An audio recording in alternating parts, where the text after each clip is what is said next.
una entrevista.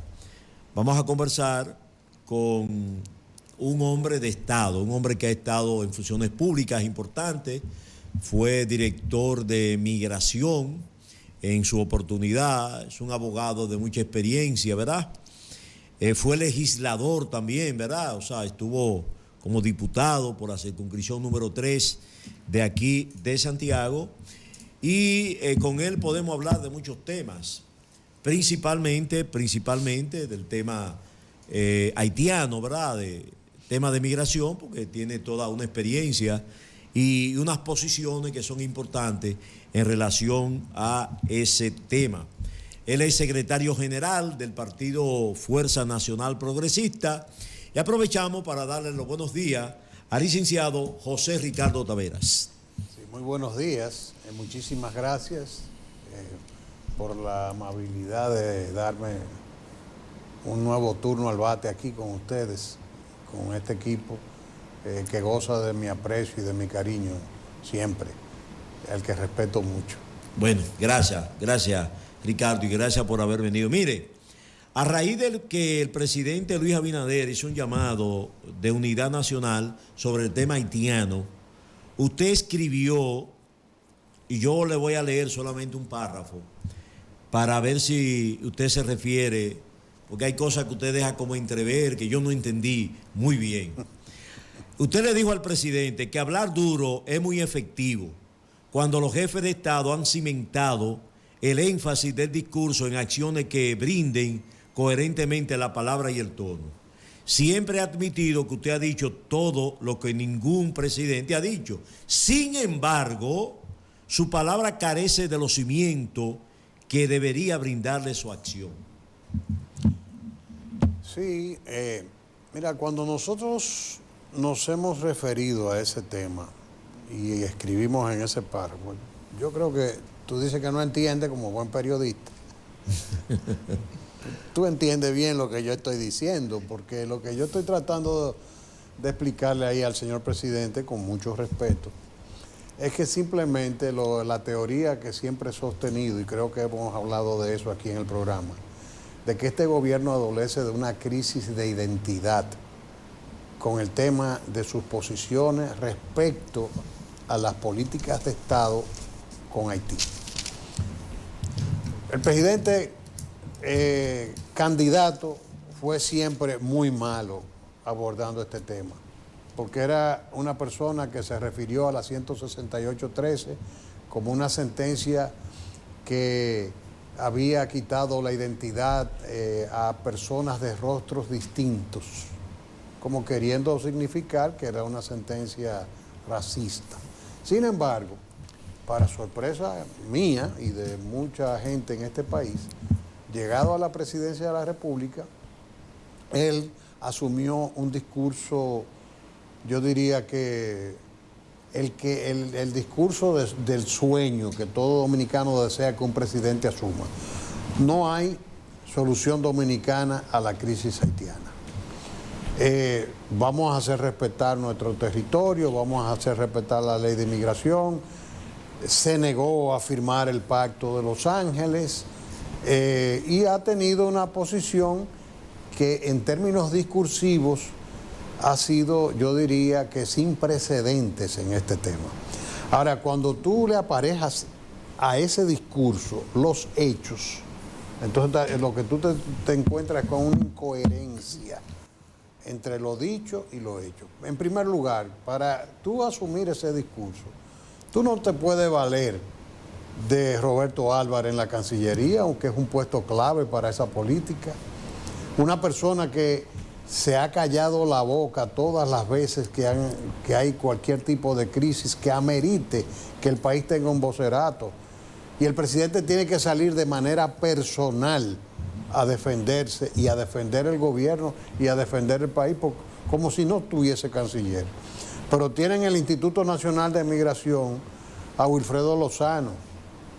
Y así sucesivamente tienes a Pavel Issa en el Ministerio de Economía, Planificación y Desarrollo, que ustedes se dirán, bueno, ese ministerio, como que, ¿qué tiene que ver con el tema de la política haitiana? Muchísimo, porque Todas las cooperaciones que llegan aquí para las ONGs no llegan a través de una transferencia a las cuentas de la ONG. No pueden entrar al territorio dominicano si no son previamente aprobadas en un trabajo técnico que se hace en ese ministerio, que es el que le abre, en el Estado Dominicano se llama código SNIP, que es el que abre la llave para que un fondo pueda ingresar al presupuesto.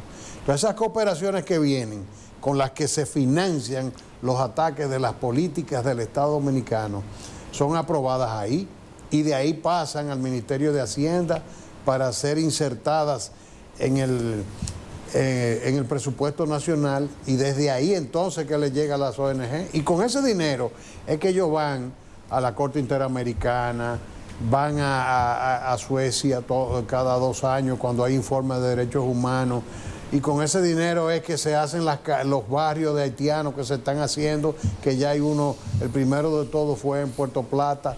O sea, definitivamente, cuando tú miras el cuadro del cual se sirve el presidente de usted, bueno, entonces tú estás trabajando con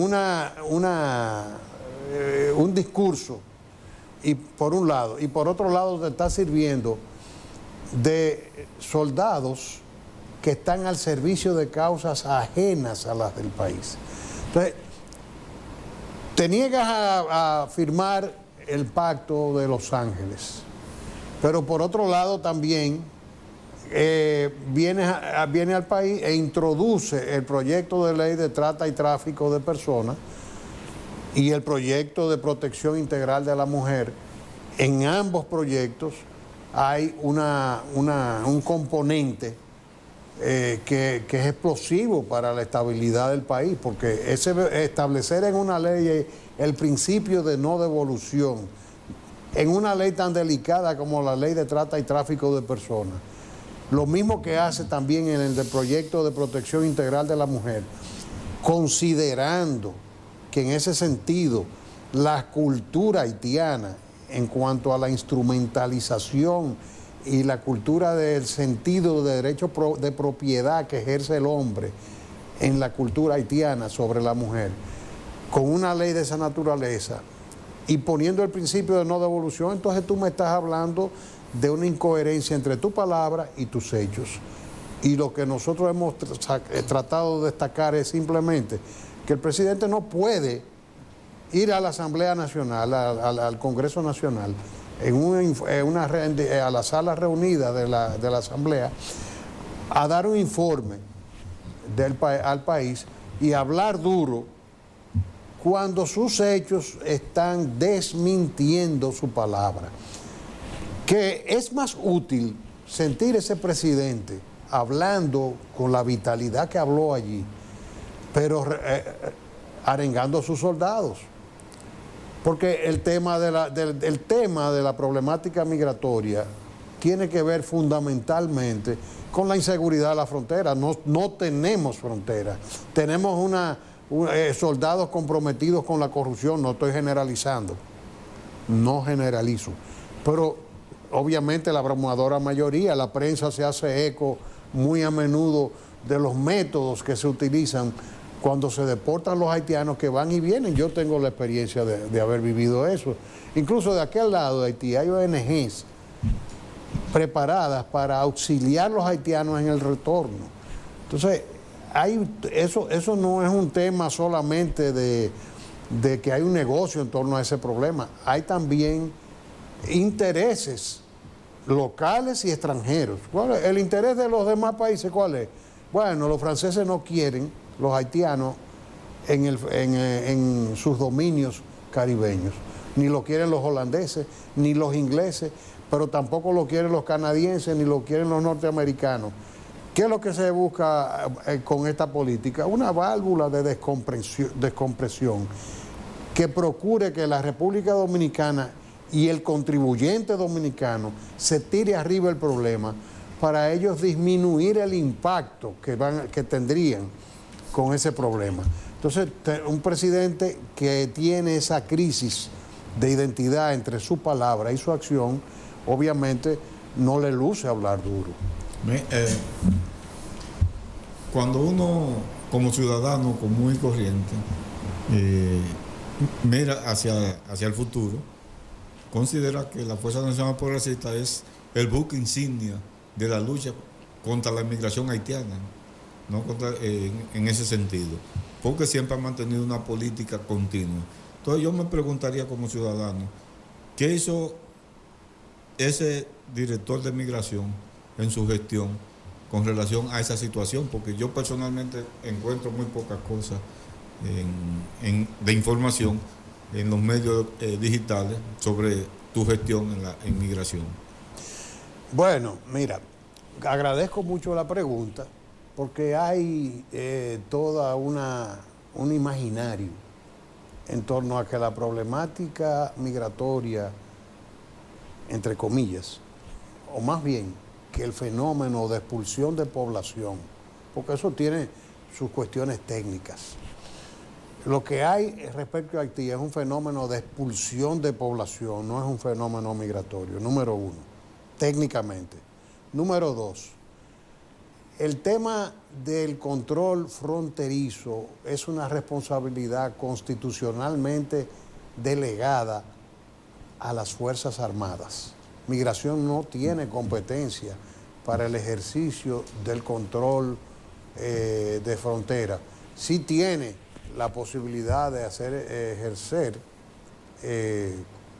labores de interdicción migratoria en todo el territorio nacional, pero no es la responsable de la seguridad fronteriza.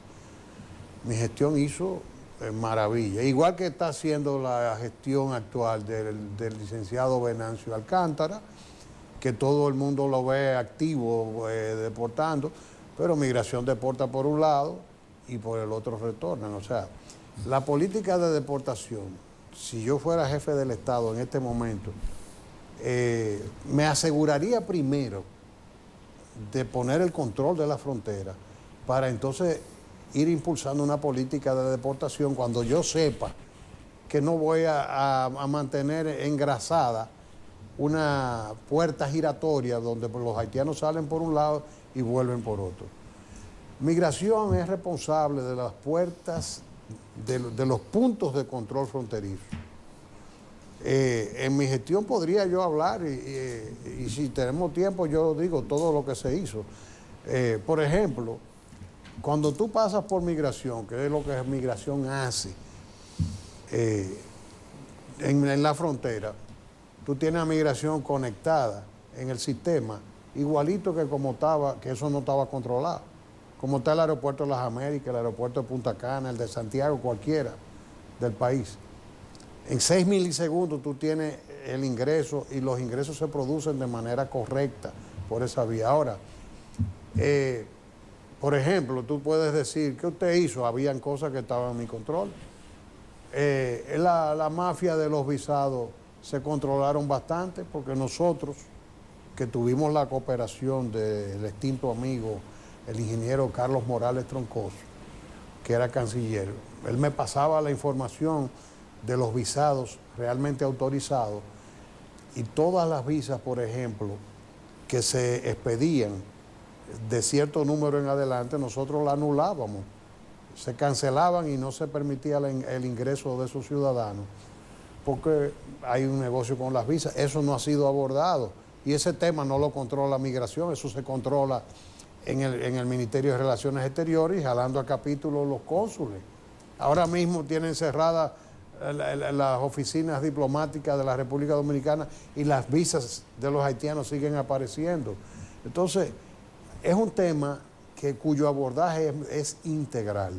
Una cosa es que tú ejerzas el control jurídico de la admisibilidad de los ciudadanos extranjeros en un país. Y otra cosa es que si tú ejerces ese control y no tienes el control de frontera, que no lo tiene migración en ninguna parte, porque aquí hay lo que se llaman los organismos descentralizados de las Fuerzas Armadas, especializados más bien, como el CESFRONT, por ejemplo, que es el que está a cargo, hay uno que está a cargo de los puertos, hay otro que está a cargo de los aeropuertos, y ese control está bajo control de las Fuerzas Armadas. O sea, el brazo operativo de control de frontera no lo maneja migración, lo cual es una distorsión. En ese caso, tú podrías decir que se le podría reclamar a Migración una responsabilidad porque tiene la posibilidad de, si tuviera, por ejemplo, el control del CEFRON y de esos organismos especializados de control de frontera, que así debiera ser. Entonces tú dices, bueno, eso es un contrapeso al trabajo del ejército. ¿Qué hizo bajo su gestión el CEFRON mientras usted fue director? Ah, sí, si hubiese sido yo el jefe. Pero, por ejemplo, yo te puedo decir, en una ocasión yo requerí un trabajo al jefe del CEFRON y se hizo el trabajo y duraron años para entregármelo, porque un ministro dijo que no me lo entregaran. Entonces, sobre esas bases, es difícil que usted encuentre en ningún lado que con el control fronterizo ningún director de migración. Ahora, lo que estaba a mi alcance así. ¿Quién fue que paró al padre Regino en el puente y hubo una crisis de una semana prácticamente, cuando venía con 7,000 ciudadanos haitianos que se fueron reduciendo sobre la marcha y no se le permitió la entrada? Fue la gestión mía. ¿Pero por qué? Porque eso estaba bajo control de la Dirección General de Migración. Y hay muchísimas otras cosas. Una política de interdicción permanente. Incluso las pocas multas que se han puesto aquí se pusieron durante mi gestión porque nosotros pusimos un deadline, una línea de pizarro. Y dijimos, a partir de tal fecha se va a comenzar a multar a las empresas. Y comenzamos. Se multó a un grupo económico importantísimo del país en una tarde. Pero en esos mismos días salió el decreto del presidente Medina prohibiendo las deportaciones. Entonces, el tema es muy complejo como para entender y habría que conocer cómo funciona el Estado para poder comprender que migración es una institución muy importante, pero que no es la única. Y además que no tiene que ver con la puerta giratoria que hay en la frontera. Excelente, Ricardo Taveras, es director de migración, pero aunque, como usted dice, está la parte de los oficiales de migración, ¿verdad? De los puertos, aeropuertos, ¿verdad? En el país está el CEFRON y los coordinadores militares. ¿Cuáles realmente son las debilidades, usted que fue director de migración, más visibles en cuanto a los trabajos de los oficiales de migración y los famosos coordinadores militares en los puertos, aeropuertos y frontera dominicana? Mira, aquí la Dirección General de Migración se ha manejado siempre como un feudo, o vamos a decir de las Fuerzas Armadas. La mayoría de los directores de migración en general han sido militares en general. Yo relevé a un exministro de Fuerzas Armadas, a mí me relevó un ex jefe de Estado Mayor del Ejército y después pasó a ser ministro de las Fuerzas Armadas. Y así sucesivamente, a él mismo también lo relevó otro militar hasta que llegó este gobierno que ha puesto civiles. O sea, somos escasos los que hemos sido directores de migración que somos, ¿cómo le digo?, civiles. Y obviamente ese tema de la figura del coordinador militar no es más que porque también aquí el Estado Dominicano tiene un problema serio, porque tienen sus soldados fuera de los cuarteles y las Fuerzas Armadas están metidas en todas las instituciones del Estado y ejercen funciones, como en el caso migratorio, de coordinadores militares, porque aquí no existe presupuesto. Por ejemplo, migración tiene un presupuesto que se lleva alrededor del 70-75% en nómina y cargas fijas. A veces había meses que a migración le sobraba $1 millón, 900,000, algunas veces 2 millones. Y con eso tú no puedes impulsar política. Tú tienes que, primero que nada, ver no es qué se hizo, sino con cuánto se hizo. Y que la destreza administrativa que pudo haber para hacer cosas. Los coordinadores militares son fruto de la presencia de las Fuerzas Armadas de Migración, pero no es una figura a la cual esté institucionalmente habilitada. De hecho, yo saqué militares de la coordinación de aeropuertos. En algunos casos uno se puede valer también de un militar porque ellos están ahí, forman parte del tema, pero es que son muchas distorsiones. Por ejemplo, ustedes recuerdan que cuando tú venías aquí habían 2 oficiales recibiendo en cada casilla. ¿Ustedes recuerdan eso? Eso era el DNI, no era migración, porque había un control de esa institución, de esos organismos, y nosotros lo sacamos a los del DNI porque era parte de un problema terrible de corrupción que había entre el DNI y los mismos oficiales de migración. ¿Tú sabes cuántas personas sacamos nosotros con expediente, con el debido proceso administrativo de migración? Una tercera parte del personal. Con que una vez se hacían los levantamientos de pruebas con temas de corrupción, se le notificaba, mire, usted está acusado, aquí tiene esto, aquí está este video, usted cogiendo dinero, y muchísimas veces eran oficiales del DNI que estaban comprometidos, otras veces eran oficiales de migración, o sea, y ese proceso donde tú no sabías muchas veces quién era que te estaba tratando, porque era el DNI, pero nadie sabía, la gente entendía que era migración.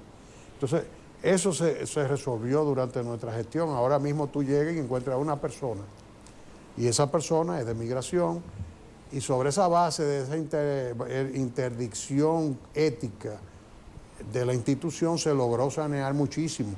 Y obviamente tú le notificabas, está esto, tiene tantos días conforme a la ley para usted defenderse. Y sobre ese trabajo fue cooperando bastante.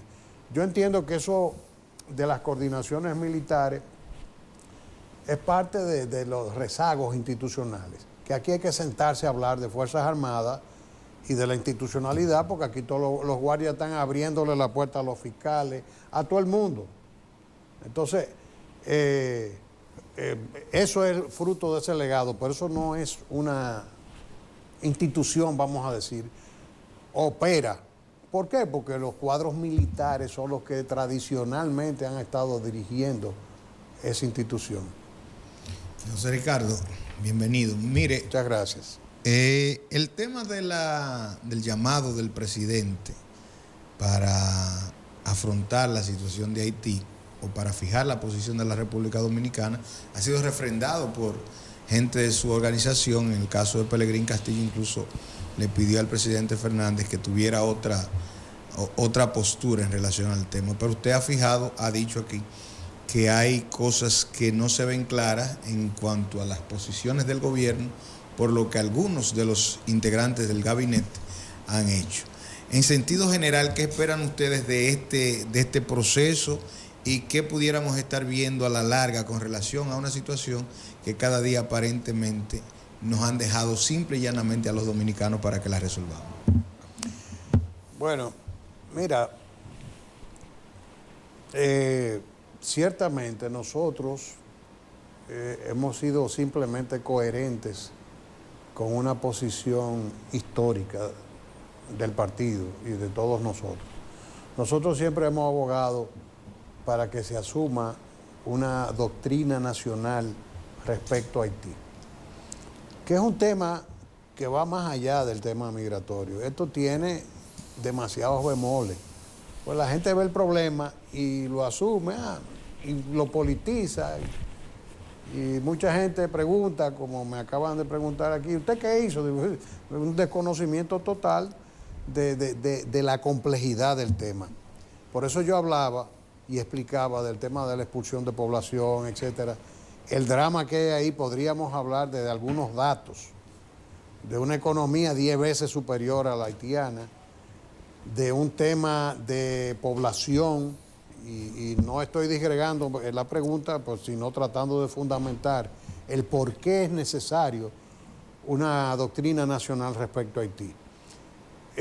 Por ejemplo, cuando tú ves el tema de población, los demógrafos ya hablan de una población que puede andar oscilando en la próxima década entre 30 a 40 millones de habitantes, y de los cuales muy probablemente una de las 2/3 partes van a ser haitianos, que van a vivir aquí y allá. Entonces, cuando tú miras ese problema que viene encima, con una problemática de una economía dominicana que antes de la pandemia se avisoraba que podía llegar para el año 2030 a los 200,000 millones de dólares el PIB. Y cuando tú ves el crecimiento de la economía haitiana, que según los centros de pensamiento económico, tenían la posibilidad de tener un crecimiento probablemente hasta algunos 15,000 millones de unos 9 que actualmente tienen. Cuando tú haces la ecuación entre crecimiento poblacional y crecimiento del Producto Interno Bruto y del Producto Interno Bruto per cápita, entonces tú lo que estás mirando es que a un crecimiento de población y a un crecimiento negativo, en pocas palabras, de la economía, ¿qué es lo que tú ves? Un drama que, lejos de avisorarse una salida, va en vías de profundizarse. Entonces, cuando tú tienes una cosa así que no está cimentada en apreciaciones subjetivas, sino muy objetivas, entonces que tú tienes una isla más poblada que China, porque la cantidad de habitantes por metro cuadrado de la Hispaniola es superior, porque China tiene 240 habitantes por kilómetro cuadrado. Nosotros tenemos ya 300 habitantes por kilómetro cuadrado y Haití tiene 400 y pico habitantes por kilómetro cuadrado. O sea, estamos hablando de una población muy superior a la de China, que todo el mundo dice que en China hay más personas. Todavía estamos por debajo de la India, que es realmente una nación sumamente poblada. Pero vamos en vía de ser probablemente una de las naciones más pobladas en términos de densidad poblacional en la ecuación territorio-población. Esos datos no son un invento, ni son el antihaitianismo de la Fuerza Nacional Progresista, ni de nadie en este país. Esos datos son datos objetivos que son los que considera un hombre de Estado para tomar decisiones. Y cuando yo te digo esto, tú dirás, bueno, todo esto respecto a la pregunta que yo estoy haciendo, que se avisora, bueno, tú no ves que se estén tomando medidas porque esto requiere que el país se siente a decir, bueno, aquí adentro podemos tener toda la diferencia que podamos tener, pero hacia afuera tenemos que ser uno solo. Y nosotros hemos visto que el presidente tiene una vocación en su palabra, no en sus hechos, y hay que tomarle la palabra al presidente, porque él fue el que fue elegido por los dominicanos, no fue nadie, no fui yo ni fue nadie. Entonces, él tiene la autoridad legítima y a él es que hay que endosarle la responsabilidad de tomar las decisiones. Entonces, cuando él pide, vamos a sentarnos para ver cómo. Entonces, tú no puedes negarte, no debes negarte. Tú tienes que ir a arrimarle el hombro. Y si él se equivoca en instrumentalizar ese diálogo, pues tú te retiras. Pero no negarle al jefe del Estado la posibilidad, y al país, la posibilidad de que se puedan articular políticas de Estado. Yo no confío en el diálogo, pero sí entiendo que se le debe tomar la palabra, que hay que acompañar al presidente mientras uno sienta que hay una vocación sincera en ese sentido. Para ponerte un ejemplo de la importancia de un diálogo de esa naturaleza, ¿por qué los centros de pensamiento vinculados al Banco Mundial te dicen a ti que los dominicanos estamos ganando salario a nivel de 1990, pero estamos pagando una canasta básica en el 2022? Eso es un vicio sistémico, no es de este gobierno, es un vicio sistémico. Entonces, nosotros no podemos mirar el tema en función de que Abinader, Leonel o ni nadie es presidente. Este tema es demasiado grave como para que no escuchemos un presidente que dicen, vengan a hablar conmigo, vamos a ver qué hacemos. Hay que oírlo.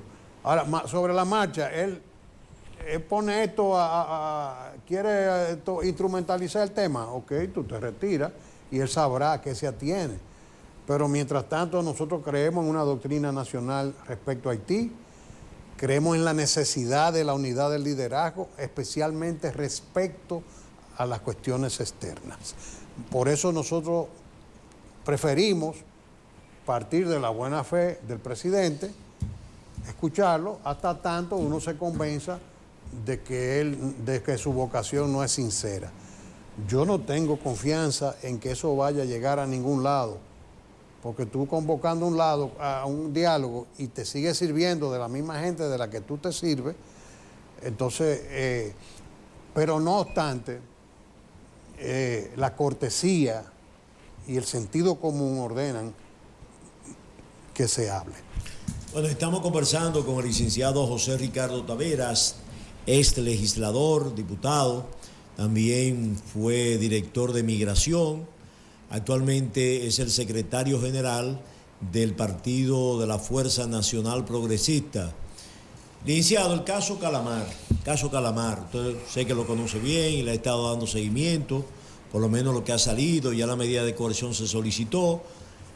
El PLD ha planteado que es un tema político, así lo han dicho los apresamientos, que es un asunto de persecución política, y yo le pregunto al abogado también y al dirigente político, ¿cuál es la posición de la Fuerza Nacional Progresista en torno a lo que está pasando con el caso Calamar?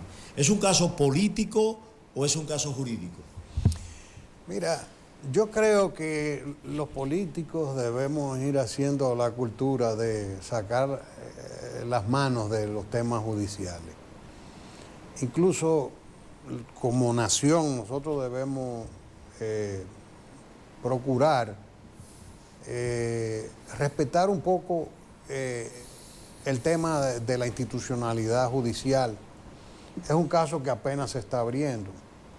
Por supuesto que yo creo que aquí, no nosotros, todos los partidos, toda persona con sentido común aprecia que se persiga la corrupción, que se deriven las consecuencias que se deban derivar contra quien sea. Pero el proceso comienza y yo he sido siempre muy cauteloso en opinar sobre estos temas porque me ha tocado ver en primera línea el colapso de algunas acusaciones de casos de bastante relevancia nacional, porque sencillamente se ha instrumentalizado algunos procesos y después terminan colapsando en los tribunales. Y eso es lo que termina en un conflicto que deja a la población en una duda. Si realmente los jueces actuaron bien o mal, o si los fiscales no hicieron su trabajo, los fiscales acusan a los jueces. Y eso es peligroso, porque las naciones necesitan confiar en sus instituciones. Este caso se está abriendo. Veo que hay una negociación con algunos acusados que han delatado a los demás, una delación premiada, como le llaman. Entonces, obviamente, los fiscales deben saber que a nivel mundial ningún juez del mundo te va a coger a ti una declaración de un imputado que acusa a otro si esa declaración, los hechos que él declara no han sido debidamente corroborados. Tú eres abogado y tú sabes que eso es así. Entonces, eso ha estado aconteciendo, acaba de pasar en el caso de la lotería.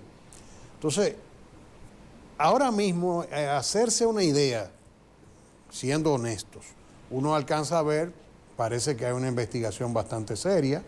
Yo confío en la integridad del Ministerio Público y en el buen sentido del Ministerio Público. Espero que ese expediente haya sido bien articulado, que esas informaciones hayan sido corroboradas, porque si no se te caen. En el caso, y después dicen que los jueces, pero es que el juez está atado a la ley. En el caso de Odebrecht, yo te puedo afirmar a ti, por ejemplo, que había una delación premiada, pero los actos de corroboración, que eran 22, auditados por mí personalmente, entre ellos habían 15 gacetas judiciales. Tú no puedes corroborar un soborno con una gaceta judicial, donde se publica un contrato, donde se asignó una obra, o se aprobó una resolución que aprobó un contrato que asignó una obra. Esas son actividades normales del Estado. Para tú probar un soborno, tú tienes que recurrir a otros métodos. Tú no puedes meter, por ejemplo, como yo vi, fotos de periódicos de un imputado compartiendo con políticos en actividades sociales para decir, mira, eran amigos. Sobre esa base tú no articulas un buen expediente. Yo confío que esa experiencia haya servido al Ministerio Público para hacer un expediente sólido. Porque cuando fracasan los expedientes, o fracasó el Ministerio Público, puede haber colapsado el juez, puede equivocarse también, pero en la práctica el que pierde es el país. Yo he tenido una actitud porque no me luce como abogado, porque yo no he escuchado tampoco en este momento los argumentos de la defensa. Y cuando se trata de temas judiciales, tú tienes que balancear las defensas. Estamos hablando del expediente observado desde el ámbito técnico, aunque todos sabemos que hay corrupción y que debe ser perseguida. El problema es ahora mismo determinar si está siendo bien perseguida, que sería lo ideal para el país. Sí. José Ricardo, hay un tema que está en la palestra de opinión pública de discusión con relación al problema de la inmigración haitiana hacia la República Dominicana. Unos que establecen que es una inmigración básicamente económica para que la gente resuelva un problema, y otros que plantean el otro elemento que es mucho más peligroso y mucho más preocupante, que es el problema de la fusión de las dos islas, y señalan a Estados Unidos, Francia. ¿Cuál es tu opinión con relación a esa situación? El problema es que nosotros no podemos perder de vista que somos un episodio único en el mundo. Único. En principio, hay otros que se parecen. Por ejemplo, Chipre tiene una frontera protegida por tropas internacionales de Naciones Unidas. Porque cada vez que Naciones Unidas ha intentado salir de ahí, se matan. ¿Quiénes se matan ahí? Los turcos chipriotas y los grecos chipriotas, porque la isla está habitada por dos naciones. Entonces, el choque de identidades siempre ha sido un tema muy complejo en términos de administración de población y de territorio. Entonces, la teoría de que aquí se está, como usted acertadamente ha afirmado, procurando que haya una fusión. La fusión no va a venir porque manu militari. La fusión se está produciendo en la medida en que se producen los asentamientos y se va produciendo una integración de esa población. Entonces, obviamente, mucha gente piensa que va a haber algún movimiento militar. Podrían sobrevenir confrontaciones sociales graves, porque en los Balcanes eso fue lo que pasó, lo que está pasando aquí. Esa fue la causa de la guerra de los Balcanes, porque nosotros siempre hablamos de la balcanización del Caribe con el tema haitiano. Entonces, ¿qué puede ocurrir? Nosotros vemos a cada momento que empiezan confrontaciones. Ustedes vieron los eventos de Puerto Plata, cuando mataron el tío del exministro Soto Jiménez. ¿Qué pasó ahí? La gente salió, dijo, no queremos un haitiano aquí, pero eso no es la primera vez que pasa. En una ocasión en Cristo Rey, declararon a Cristo Rey territorio libre de haitianos. En otras ocasiones ha ocurrido en la línea noroeste.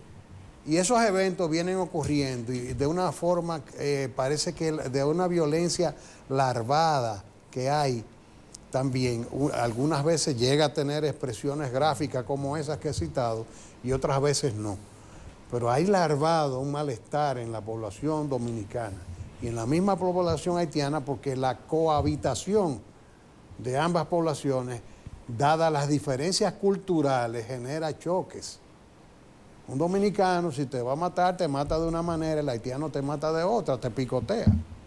Entonces, ese tipo de cosas son las que eventualmente van a generar conflictos sociales ante la ausencia del Estado. Y aquí nadie está libre de culpa en ese sentido. Es lo que digo, el sistema ha prohijado ese tema porque si tú te pones a ver todavía los grupos económicos están auspiciando que aquí se regularicen los que trabajan. Sí. ¿Y sobre cuáles bases? Para ellos poder seguir teniendo aquí una cantidad enorme de mano de obra indocumentada, ilegal, en condiciones difíciles, y sobre esas bases ellos poder seguir pagando los salarios que pagan, porque el salario en términos, en las ciencias económicas, es el resultado de la oferta y la demanda. Cuando tú tienes un mercado como este, una presencia tan grande, que sencillamente distorsiona el mercado laboral porque no hay una competencia, porque esa mano de obra, dada su informalidad, no tiene una serie de costos que sí tiene la mano de obra formal. Y entonces cuando tú tienes un mercado con un 54% de informalidad, ¿qué te crea? Una distorsión. Bueno, todas esas cosas son, en definitiva, las que producen el fenómeno del temor, de la fusión, la infección del registro civil, todo ese tipo de cosas son las que, la indiferencia con que se maneja el tema, podrían eventualmente generar una confrontación que sería más de naturaleza social que una guerra propiamente. Bueno, hablando de oferta y demanda, y lo cortés no quita lo valiente, en los partidos pequeños, ¿verdad? Aunque tienen grandes intelectuales como la Fuerza Nacional Progresista, y lo felicito a usted como abogado, ¿verdad? Y secretario general, hay una situación real que se da. Los partidos mayoritarios en el sistema de partido nuestro es como si fuera un cometa que arrasa un grupo de aerolitos, ¿verdad? Y para poder llegar hay que negociar como si fuera un mercado de purgas. Pero la pregunta es la siguiente. Al secretario general José Ricardo Taveras, ¿ustedes están más cerca en unas negociaciones electorales de acuerdo, ¿verdad?, político, con el PRM o con la Fuerza del Pueblo? Mira, la realidad electoral es mucho más incómoda de lo que cualquier actor político quisiera. Yo quisiera que Pelegrín fuera candidato presidencial y que nosotros tuviéramos en las encuestas. Pero la política se hace y las transformaciones se hacen desde el Estado. Tú no puedes delegar desde la calle. Tú puedes aportar en el debate, pero tú no tomas decisiones. Entonces, los acuerdos, aquí ahora mismo hay que prepararse para ver que la oposición haga un gran polo, lo mismo que el gobierno va a hacer otro polo, y obviamente en ese sentido se van a producir acuerdos.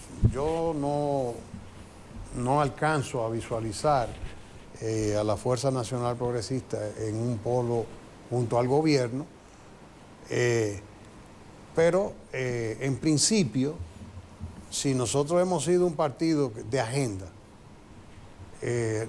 nosotros nos vamos a acercar al polo que mayor nos garantice una efectividad mayor en los temas que nosotros hemos enarbolado. Nuestra agenda es la que determina nuestras alianzas. Bueno, yo no creo que sea casualidad que el licenciado José Ricardo Taveras haya venido con una camisa verde.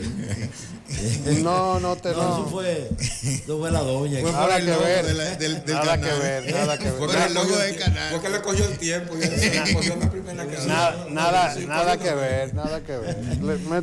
Me gustó esta combinación. muy bonita, Está muy bien, bonita. está bien. Licenciado, gracias por haber venido. Gracias a ustedes por ser tan amables. No, siempre es un placer, siempre es un placer. Creo que usted ha dado muy buenas orientaciones, como siempre. Bueno, hemos conversado con el licenciado José Ricardo Taveras. Ya le hemos dicho que fue legislador, fue director de Migración y actualmente es el secretario general del Partido de la Fuerza Nacional Progresista. Un hombre con concepto y un hombre que expresa, ¿verdad? Simple y sencillamente lo que piensa, y eso es sumamente importante. Gracias por haber venido. Bueno, señores, ya estamos prácticamente al final del programa, sí, ya. Yo creo que ha sido un programa muy interesante en el día de hoy, con correcto. Súper especiales. Exactamente. Pero así son las cosas. Vamos a ver qué va a pasar con la medida de coerción. Está anunciada para hoy, ¿verdad? Pero si esa medida se presenta, va a ser, ¿cómo se llama? Aplazada, ahí se van a presentar. Tendremos mucha gente con bandera morada. Situaciones. Tendremos mucha gente con bandera morada. Prisión domiciliaria, ¿verdad? Claro, Prisión domiciliaria. Califican ellos. Claro. Califican para la prisión domiciliaria.